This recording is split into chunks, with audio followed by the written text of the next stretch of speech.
Alléluia, Alléluia, Alléluia. Alléluia, Alléluia, Alléluia. Alléluia, Alléluia, Alléluia.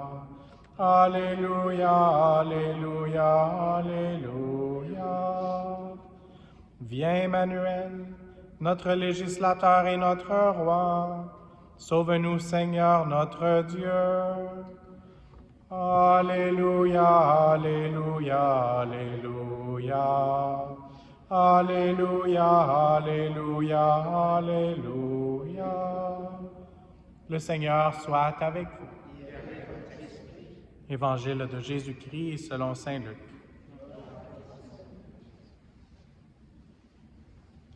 En ces jours-là, Marie se mit en route et se rendit avec empressement vers la région montagneuse dans une ville de Judée. Elle entra dans la maison de Zacharie et salua Élisabeth. Or, quand Élisabeth entendit la salutation de Marie, l'enfant tressaillit en elle. Alors Élisabeth fut remplie d'Esprit Saint et s'écria d'une voix forte, « Tu es bénie entre toutes les femmes, et le fruit de tes entrailles est béni. D'où m'est-il donné que la mère de mon Seigneur vienne jusqu'à moi? Car lorsque tes paroles de salutation sont parvenues à mes oreilles, l'enfant a tressailli d'allégresse en moi. Heureuse celle qui a cru à l'accomplissement des paroles qui lui furent dites de la part du Seigneur. » Acclamons la parole de Dieu.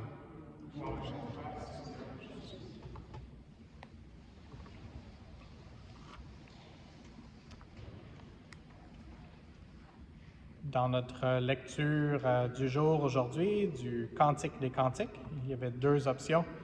On a entendu une prophétie qui va se réaliser, une prophétie qu'on croit. L'hiver s'en est allé.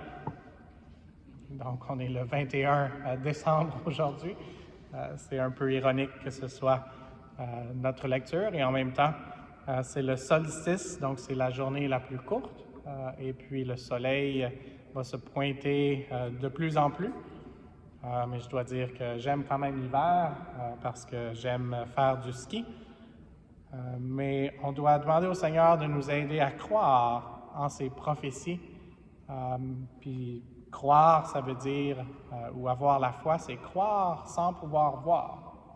Donc, on ne voit pas les changements radicaux sur la lumière qui se fait de plus en plus présente, mais on le sait. Et puis, on a l'expérience qui nous le rappelle d'une année à l'autre. Et aujourd'hui, dans cette première lecture, ce qui m'a marqué, c'était les verbes d'action, des verbes d'action comparant notre comportement humain au comportement des animaux qui sont très rapides. Et c'était en écho un peu avec l'Évangile du jour où on a entendu que Marie, elle est allée vers la région montagneuse avec empressement. Et donc, quand on monte une montagne, c'est difficile de faire l'ascension. Physiquement, parfois, on est à bout de souffle, mais Marie, elle était remplie du souffle de l'Esprit. Et donc, c'est pour ça qu'elle pouvait aller avec empressement. Et c'est ce qu'on a entendu dans la lecture d'une façon spéciale. Il bondit sur les montagnes, il court sur les collines, pareil à la gazelle. Et donc, on est humain, on est appelé à regarder vers le ciel. On est appelé aussi à monter vers le ciel. Ça ne veut pas dire que dans notre vie, on ne fera pas l'expérience aussi de la vallée de la mort, mais c'est par la mort de Jésus-Christ qu'on va pouvoir avoir la plénitude du bonheur et de l'éternité, la béatitude. Alors c'est pour ça que nous aussi, on devrait avoir empressement à suivre Jésus. Et une des meilleures personnes pour nous aider à suivre Jésus au plus profond de notre intimité, c'est la Sainte Vierge Marie. Donc, demandons la grâce de pouvoir suivre au rythme de la Sainte Vierge, notre Mère.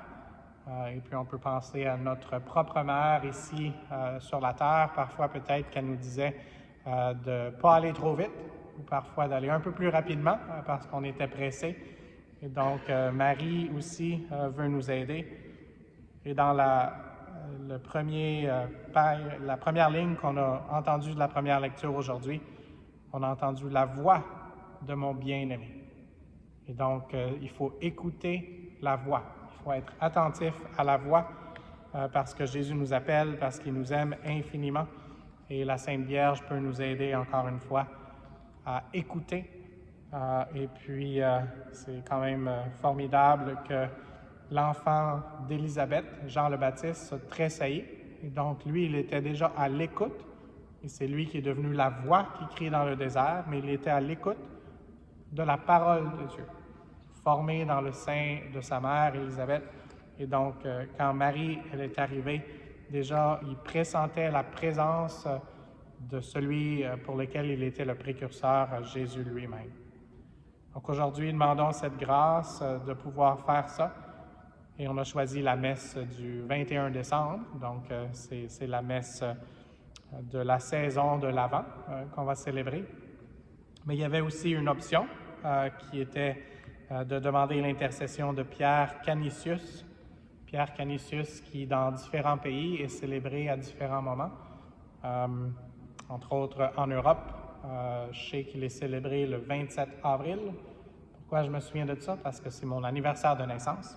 Vous n'avez pas besoin de vous en rappeler, mais c'est un saint qui peut nous aider à nous appliquer dans la façon dont le Seigneur nous appelle, à répondre à son appel.